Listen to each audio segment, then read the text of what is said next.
तो दोस्तों आज तारीख हो गई है 21 दिसंबर की, साथ ही में दिन है बुधवार का। वहीं हिंदी तारीख है कृष्ण त्रयोदशी और महीना चल रहा है पौष का। तो आइए बिना देर किए फटाफट से जानते हैं आज की ताजा खबरें और मुख्य समाचार। दोस्तों आज के मुख्य समाचार में कोरोना को लेकर एक बड़ी खबर आ रही है। जानकारी के मुताबिक चीन में कोरोना प्रतिबंधों में ढील के बाद वहाँ संक्रमण की रफ्तार तेजी से बढ़ रही है। बताया गया है जीरो कोविड पॉलिसी खत्म होने के बाद एक बार फिर से कोरोना के मामलों में इजाफा होने लगा है। बताया गया है हालात इतने गंभीर हैं कि अस्पतालों के सभी बेड भरे हुए हैं। साथ ही जानकारी के मुताबिक कई लोगों के लिए दवाएं भी नहीं है। बताया गया है कुछ जगहों पे दवाएं मिल रही हैं, लेकिन वहाँ पे लंबी लंबी लाइनें लगानी पड़ रही हैं। साथ ही बताया गया है चीन के बीजिंग में शमशान घाटों में 24 घंटे अंतिम संस्कार किए जा रहे हैं। बताया गया है हालात इतने बदतर हो चुके हैं कि अंतिम संस्कार के लिए वेटिंग 2000 तक पहुँच गई है। वहीं इस बारे में अब एक्सपर्ट्स का कहना है कि चीन में अब कोरोना के केस दिनों में नहीं बल्कि घंटों में डबल हो रहे हैं। साथ ही जानकारी के मुताबिक अमेरिकी साइंटिस्ट और महामारी के विशेषज्ञ एरिक फेगल्डिंग ने सोशल मीडिया पे चीन के चौंकाने वाले वीडियोस को शेयर किया है। इनमें अस्पतालों, शमशानों और मेडिकल स्टोर्स के हालात चिंताजनक दिखाई पड़ रहे हैं। साथ ही उन्होंने कोरोना पे बड़ी चेतावनी देते हुए कहा है कि 90 दिन में चीन की 60% आबादी यानी कि लगभग दुनिया की 10% आबादी कोरोना से संक्रमित हो जाएगी। साथ ही उन्होंने बताया है इसी दौरान कोरोना की वजह से 10 लाख लोगों की मौत हो सकती है। साथ ही अमेरिका के इस वैज्ञानिक ने चीन की सरकार को ही इसका जिम्मेदार ठहराया है। उन्होंने कहा है चीन की कम्युनिस्ट पार्टी यानी सीसीपी पर आरोप लगाते हुए कहा है कि चीन का लक्ष्य यही है कि जिसे संक्रमित होना है वो संक्रमित हो जाए, जिसकी मृत्यु हो रही है उसे मरने दिया जाए। हालांकि दोस्तों इसी बीच एक और जानकारी आई है जिसमें ये बताया गया है कि अकेले केवल चीन में नहीं बल्कि जापान, अमेरिका, कोरिया और ब्राजील में भी कोरोना के मामले बढ़ने लगे हैं। दोस्तों इसी बीच भारत सरकार की तरफ से भी एक बड़ी खबर आई है। तो देखें इस महत्वपूर्ण खबर को अपनी स्क्रीन पर। दुनिया में फिर बढ़ रहा है कोरोना, भारत सरकार हुई अलर्ट। राज्यों से कहा सभी पॉजिटिव केसों की जीनोम सीक्वेंसिंग कराएं। जी हाँ, जैसा कि अभी हमने आपको बताया चीन में कोरोना से हालात फिर बिगड़ रहे हैं। तो इसी को देखते हुए भारत सरकार अलर्ट मोड पर आ गई है। जानकारी के मुताबिक केंद्रीय स्वास्थ्य सचिव राजेश भूषण ने कोरोना के मामले में देश के सभी राज्यों को पत्र लिखा है। जानकारी के मुताबिक इस पत्र में कहा गया है कि सभी पॉजिटिव केस के सैंपल्स जीनोम सीक्वेंसिंग के लिए भेजें ताकि कोरोना के नए वेरिएंट का पता लगाया जा सके। वहीं दूसरी ओर केंद्रीय स्वास्थ्य मंत्री डॉक्टर मनसुख मांडविया आज बुधवार को देश में कोरोना की स्थिति पर ऑफिसर और एक्सपर्ट्स के साथ बैठक करेंगे। साथ ही दोस्तों कोरोना को लेकर एक और जानकारी आई है जिसमें ये बताया गया है कि अमेरिका समेत 10 से ज्यादा देशों में कोरोना के मरीजों में अचानक ही इजाफा होने लगा है। साथ ही बताया गया है इन 10 देशों में मौत का आंकड़ा भी बढ़ रहा है। बताया गया है अभी हाल ही में बीते सोमवार को अमेरिका में कोरोना के 19,000 से ज्यादा नए मामले देखने को मिले। वहीं इसी दौरान केवल एक दिन में 117 लोगों की मौत हुई है। हालांकि दुनिया भर में बीते सोमवार को सबसे ज्यादा कोरोना के केस जापान में देखने को मिले हैं। जानकारी के मुताबिक यहाँ केवल एक दिन में 72,000 से ज्यादा नए कोरोना के मरीज देखने को मिले हैं। वहीं इसी दौरान 180 लोगों की जान गई है। इसके अलावा जर्मनी में भी कोरोना के लगभग 55,000 केस सामने आए हैं। वहीं इसी दौरान यहाँ पर 161 लोगों की जान गई है। वहीं दोस्तों अब अगर बात करें अपने भारत की तो अपने देश में बीते रोज मंगलवार को 110 कोरोना के नए मरीज देखने को मिले हैं। हालांकि वहीं इसी दौरान 178 लोग कोरोना वायरस से ठीक हुए हैं। साथ ही इसी दौरान कोरोना की वजह से एक व्यक्ति की जान गई है। आसान शब्दों में कहें तो फिलहाल अपने देश में कोरोना के मामले काफी ज्यादा कंट्रोल में हैं। लेकिन पड़ोसी देश चीन में जिस तरह से कोरोना के मामले बढ़ रहे हैं उसकी वजह से यह अनुमान लगाया गया है कि आने वाले दिनों में अपने देश में भी कोरोना के मामले एक बार फिर से बढ़ सकते हैं। वहीं दोस्तों अगली बड़ी खबर आ रही है अडानी वन ऐप को लेकर। जानकारी के मुताबिक हवाई यात्रा को ज्यादा सुविधाजनक बनाने के लिए अडानी ग्रुप ने consumer app Adani one launch किया है। बताया गया है इस ऐप के जरिए फ्लाइट्स की बुकिंग, साथ ही में फ्लाइट का स्टेटस, इसके अलावा कैब की बुकिंग, साथ ही एयरपोर्ट पे लाउंज बुकिंग जैसी कई सुविधाएं एक ही जगह पर मिल जाएंगी। बाकी दोस्तों ऐप की ज्यादा जानकारी के लिए आप अडानी वन ऐप को प्ले स्टोर से या फिर iOS स्टोर से भी डाउनलोड कर सकते हैं। वहीं दोस्तों अगली बड़ी खबर आ रही है कीड़ों को लेकर। जानकारी के मुताबिक दुनिया में अब तक ये माना जाता रहा है कि कीड़ों को दर्द नहीं होता क्योंकि उनके शरीर में दर्द को महसूस करने के लिए जरूरी स्ट्रक्चर नहीं होता है। इसीलिए फसल बचाने के लिए पेस्टिसाइड छिड़क कर कीड़े मार दिए जाते हैं। मच्छर दिखे तो उसे भी मार दिया जाता है। ऐसे ही कॉकरोचों की भी खैर नहीं होती है। पर ताजा जानकारी के मुताबिक एक नई स्टडी ने इस धारणा को तोड़ दिया है। बताया गया 300 से ज्यादा साइंटिफिक रिसर्च की स्टडी के बाद पता चला है कि कम से कम कीड़े दर्द महसूस करते हैं। आसान शब्दों में कहें तो कुछ कीड़े ऐसे हो सकते हैं जिनको दर्द महसूस होता है। इसी की वजह से यह अनुमान लगाया गया है कि आने वाले दिनों में कीड़ों को लेकर भी कानून बन सकते हैं, यानी कि इनको मारने को लेकर। वहीं दोस्तों अगली बड़ी खबर आ रही है केवल 500 रुपए में घरेलू गैस सिलेंडर मिलने को लेकर। जानकारी के मुताबिक राजस्थान के मुख्यमंत्री अशोक गहलोत ने बीते सोमवार को अलवर के मालाखेड़ा में जरूरतमंदों को 500 रुपए में गैस सिलेंडर मुहैया कराने की घोषणा की थी। इसकी जानकारी हमने आपको बीते रोज के मुख्य समाचार में दी थी। जाहिर बात है गहलोत की इस घोषणा के बाद राजस्थान समेत पूरे देश में इसकी चर्चाएं होने लगी हैं। शायद आप में से अक्सर को पता होगा कि अभी इस समय घरेलू गैस सिलेंडर लेने के लिए 1050 रुपए या कहीं कहीं पर इससे ज्यादा ही देने पड़ते हैं। ऐसे में मुख्यमंत्री अशोक गहलोत ने ऐलान करके देश भर को हैरान करके रख दिया है। अब फिलहाल जो ताजा जानकारी आई है उसमें ये बताया गया है कि 1050 रुपए वाला घरेलू गैस सिलेंडर केवल 500 रुपए में किन किन लोगों को मिलेगा? तो जानकारी के मुताबिक राजस्थान में ऐसे 75 लाख परिवार होंगे जिनको केवल 500 रुपए में घरेलू गैस सिलेंडर दिया जाएगा। आने वाले 1 अप्रैल 2023 से बताया गया है। इसकी वजह से करीब 2.5 करोड़ लोगों का फायदा होगा। दोस्तों, आप भी इसी वीडियो के नीचे कमेंट बॉक्स में कमेंट करके बताएं कि क्या ऐसी ही सुविधा का ऐलान देश के दूसरी राज्यों की सरकारों को करना चाहिए या नहीं। इस पर आपकी पर्सनल राय क्या है? वीडियो को पूरा देखने के बाद नीचे कमेंट बॉक्स में अपना जवाब जरूर लिखें। आपके दिए गए जवाबों से काफी कुछ पता चलता है। वहीं दोस्तों, अगली बड़ी खबर आ रही है ठग सुकेश चंद्रशेखर को लेकर। जानकारी के मुताबिक 200 करोड़ रुपए की ठगी के आरोप में महाठग सुकेश चंद्रशेखर ने एक बार फिर से आम आदमी पार्टी को 60 करोड़ रुपए देने का आरोप लगाया है। असल में सुकेश अभी हाल ही में बीते मंगलवार को बॉलीवुड एक्ट्रेस जैकलीन फर्नांडिस के साथ पहली बार दिल्ली के पटियाला हाउस कोर्ट में पेश हुआ। वहीं दूसरी ओर कोर्ट ने ईडी को सुकेश की पत्नी की 26 कारें जब्त करने का आदेश दिया है। साथ ही जानकारी के मुताबिक सुनवाई के दौरान बॉलीवुड अभिनेत्री जैकलीन फर्नांडिस ने कोर्ट से बहरीन जाने की अनुमति मांगी, यानी कि जहां पे जैकलीन के मम्मी और डैडी रहते हैं। हालांकि कोर्ट ने इस पर ईडी यानी कि प्रवर्तन निदेशालय से जवाब मांगा है। बताया गया है अब इस केस की अगली सुनवाई आने वाले 22 दिसंबर को होगी। वहीं दोस्तों, अगली बड़ी खबर आ रही है प्रलय मिसाइल को लेकर। जानकारी के मुताबिक चीन के साथ सीमा विवाद के बीच भारतीय सेना ने पहली बार टैक्टिकल ऑपरेशंस के लिए प्रलय बैलिस्टिक मिसाइल की तैनाती करने की तैयारी की है। बताया गया है ये मिसाइल 150 से 500 किलोमीटर तक अपने टारगेट को निशाना बना सकती है। एक न्यूज एजेंसी के मुताबिक भारत चीन सीमा पर इस मिसाइल की तैनाती की प्रक्रिया शुरू हो गई है। बताया गया अगले हफ्ते एक हाई लेवल मीटिंग में इसे मंजूरी भी मिल सकती है। दोस्तों, जैसा कि शायद आप जानते होंगे, चीन और इंडिया के बॉर्डर पर हालात अभी कुछ खास ठीक नहीं है। शायद इसी की वजह से ये तैनाती की जा सकती है।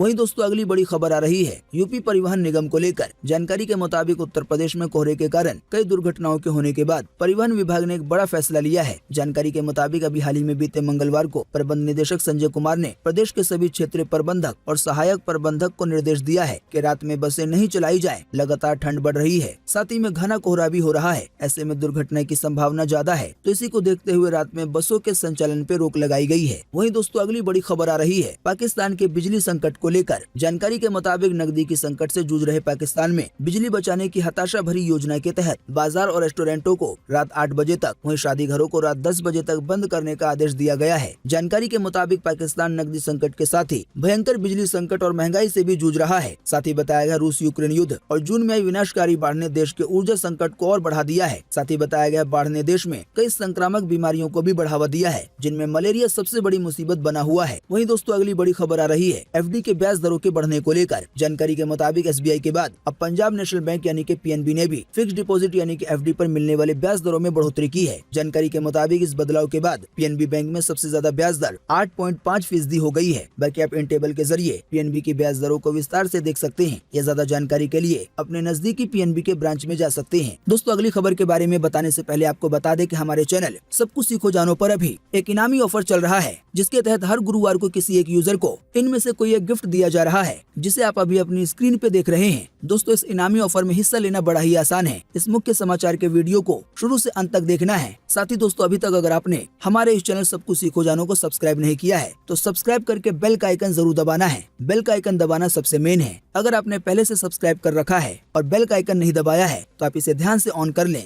वहीं दूसरा काम है इसी वीडियो को लाइक और शेयर करना। तो जो भी यूजर इन कामों को करेंगे तो इन्हीं में से किसी एक विनर को हर गुरुवार को इनमें से कोई एक गिफ्ट दिया जाएगा। आसान शब्दों में कहें तो हर गुरुवार को एक नए विनर का ऐलान किया जाएगा। वहीं दोस्तों, आज के मुख्य समाचार में फिर बड़ी खबर आ रही है पठान मूवी के विवाद को लेकर। जानकारी के मुताबिक पठान मूवी के बेशरम रंग गाने को लेकर शुरू हुआ विवाद खत्म होने का नाम नहीं ले रहा है। अब ताजा जानकारी के मुताबिक इसी बीच बिहार में बीजेपी नेता हरिभूषण ठाकुर बचौल ने पठान मूवी के मेकर्स को बिहार में फिल्म रोकने की धमकी दी है। बचौल ने कहा है कि भगवा रंग हमारे धर्म का प्रतीक है और ये फिल्म मेकर्स की सनातन संस्कृति को कमजोर करने के लिए बेहद ही घटिया कोशिश थी। आसान शब्दों में कहें तो उन्होंने धमकी दी है कि वो पठान मूवी को बिहार में रिलीज नहीं होने देंगे। वहीं दोस्तों, अगली बड़ी खबर आ रही है उज्जैन के महाकाल मंदिर को लेकर। जानकारी के मुताबिक महाकाल मंदिर परिसर में बीते रोज यानी कि मंगलवार से मोबाइल के इस्तेमाल पर पूरी तरह से प्रतिबंध लगा दिया गया है। बताया गया फिल्मी गानों पर वीडियो बनाकर वायरल करने के मामले सामने आने के बाद मंदिर प्रबंध समिति ने यह फैसला लिया है। आप हमारे मुख्य समाचार अगर रोजाना देखते होंगे तो आपको पता होगा कि 2 हफ्ते पहले से व्यवस्था बनाना शुरू कर दी गई थी। वहीं दोस्तों, अगली बड़ी खबर आ रही है भारत, पाकिस्तान और अमेरिका को लेकर। जानकारी के मुताबिक पाकिस्तान के विदेश मंत्री बिलावल भुट्टो के प्रधानमंत्री नरेंद्र नरेंद्र मोदी पर दिए गए बयान पर अब अमेरिका ने प्रतिक्रिया दी है। जानकारी के मुताबिक अमेरिकी स्टेट डिपार्टमेंट के प्रवक्ता नेड प्राइस ने कहा है कि वो दोनों देशों के बीच कोई जुबानी जंग नहीं बल्कि रिश्ते सुधारने के लिए बातचीत करना चाहते हैं। जानकारी के मुताबिक प्राइस नेड ने यह भी कहा कि हमारी भारत के साथ रणनीतिक साझेदारी है जबकि पाकिस्तान के साथ भी गहरी पार्टनरशिप है, इसी कारण हमारे लिए दोनों का अलग महत्व है। साथ ही उन्होंने कहा पाकिस्तान और भारत के बीच कुछ मतभेद है जिन्हें सुलझाने की जरूरत है। वहीं दोस्तों अगली बड़ी खबर आ रही है Xiaomi कंपनी को लेकर। जानकारी के मुताबिक चाइनीज टेक्नोलॉजी कंपनी Xiaomi ने भी छटनी करना शुरू कर दी है। जानकारी के मुताबिक हांगकांग के newspaper south China morning post के अनुसार Xiaomi ने अपने स्मार्टफोन और इंटरनेट सर्विस यूनिट्स में से वर्कर्स को निकालना शुरू कर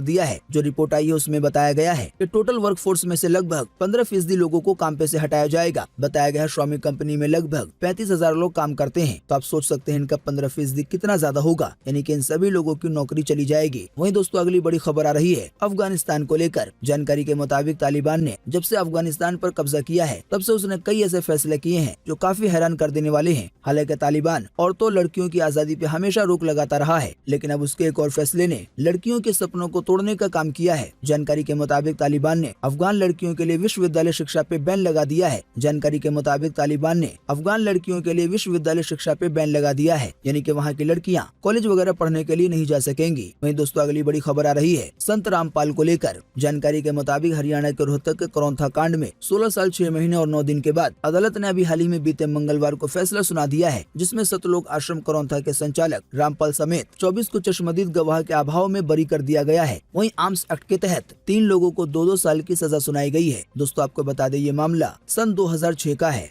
वहीं दोस्तों अगली बड़ी खबर आ रही है आम आदमी पार्टी को लेकर। जानकारी के मुताबिक दिल्ली के लेफ्टिनेंट गवर्नर यानी कि LG वीके सक्सेना ने आम आदमी पार्टी से 97 करोड़ रुपए वसूलने का आदेश दिया है। इसके लिए मुख्य सचिव को 15 दिन का समय दिया गया है। असल में केजरीवाल पे यह आरोप है कि उन्होंने पार्टी के प्रचार में सरकारी पैसे खर्च किए हैं, जो कि सुप्रीम कोर्ट के दिशा निर्देशों का उल्लंघन करता है। वहीं दोस्तों अगली बड़ी खबर आ रही है ब्रिटेन के नोटों को लेकर। जानकारी के मुताबिक क्वीन एलिजाबेथ की मौत के बाद अब ब्रिटेन की करेंसी पर किंग चार्ल्स की तस्वीर छपेगी। बताया गया ब्रिटेन के सेंट्रल बैंक ने अभी हाल ही में बीते मंगलवार को नए लुक के साथ इंग्लैंड के करेंसी नोटों का नया डिजाइन जारी किया है। वहीं दोस्तों अगली बड़ी खबर आ रही है मोबाइल यूजर्स को लेकर। जानकारी के मुताबिक देश भर में मोबाइल चलाने वालों की संख्या लगातार घट रही है। बताया गया पिछले 2 महीनों में 54 लाख से ज्यादा लोगों ने मोबाइल से दूरी बनाई है। Telecom regulatory authority of India के अनुसार अक्टूबर 2022 में देश भर में मोबाइल यूजर की संख्या 114 करोड़ 91 लाख हो गई थी, लेकिन उसके बाद से मोबाइल चलाने वालों की संख्या घट रही है। इसी कड़ी में ये ताजा जानकारी दी गई है कि लगभग 54 लाख से ज्यादा लोगों ने मोबाइल से दूरी बनाई है। वहीं दोस्तों अगली बड़ी खबर आ रही है धोनी के ऑटोग्राफ को लेकर। जानकारी के मुताबिक बांग्लादेश के खिलाफ तीसरे वनडे में दोहरा शतक जड़कर ईशान किशन रणजी ट्रॉफी के दौरान धर्म संकट में फंस गए। दरअसल एक फैन ने उनसे अपने मोबाइल कवर पे ऑटोग्राफ मांगा। हालांकि उस कवर पे पहले से ही महेंद्र सिंह धोनी का ऑटोग्राफ था,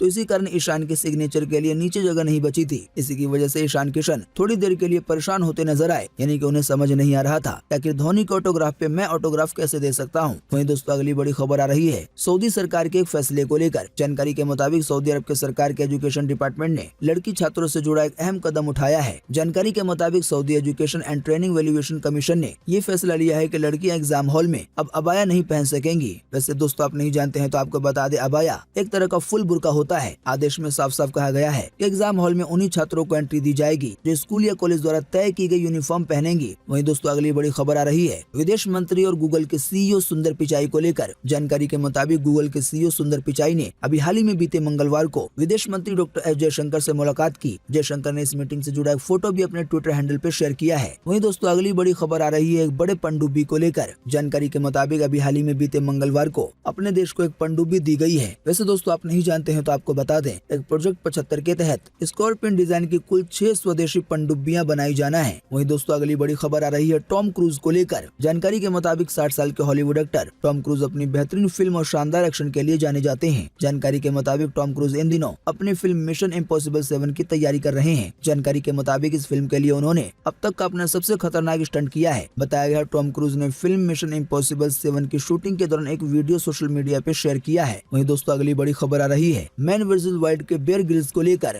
जानकारी के मुताबिक मैन वर्सेस वाइल्ड से दुनिया भर में पहचान बनाने वाले बेयर ग्रिल्स अभी हाल ही में मुंबई एयरपोर्ट पे सपोर्ट किए गए हैं, यानी कि देखे गए हैं। इसका एक वीडियो भी सामने आया है। दोस्तों वैसे आप नहीं जानते हैं तो आपको बता दें, अभी तक बेयर ग्रिल्स के शो में अमेरिकी प्रेसिडेंट रह चुके बराक ओबामा, साथ ही में प्रधानमंत्री पीएम मोदी, इसके अलावा अक्षय कुमार, रणवीर सिंह समेत कई हॉलीवुड हस्तियां शो का हिस्सा बन चुके हैं। अब बेयर ग्रिल्स के मुंबई में देखने का मतलब ये हो सकता है कि वो एक बार फिर से किसी इंडियन के साथ काम कर सकते हैं। वहीं दोस्तों अगली बड़ी खबर आ रही है उर्फी जावेद को लेकर। बताया जा रहा है कि उर्फी को कथित तौर पर दुबई में हिरासत में ले लिया गया है। बताया गया वो वहाँ पर एक रिवीलिंग ड्रेस पहनकर शूटिंग करने लगी थी, जिसकी वजह से वो मुसीबत में पड़ गई हैं। दावा ये भी किया जा रहा है कि उनसे अभी पूछताछ की जा रही है, यानी कि शायद ऐसा हो सकता है कि उनकी गिरफ्तारी हुई हो। उम्मीद करते हैं इससे आपको काफी कुछ जानकारी मिली होगी।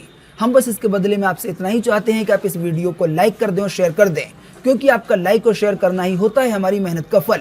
वीडियो देखने के लिए आपका बहुत बहुत धन्यवाद। Thanks for watching.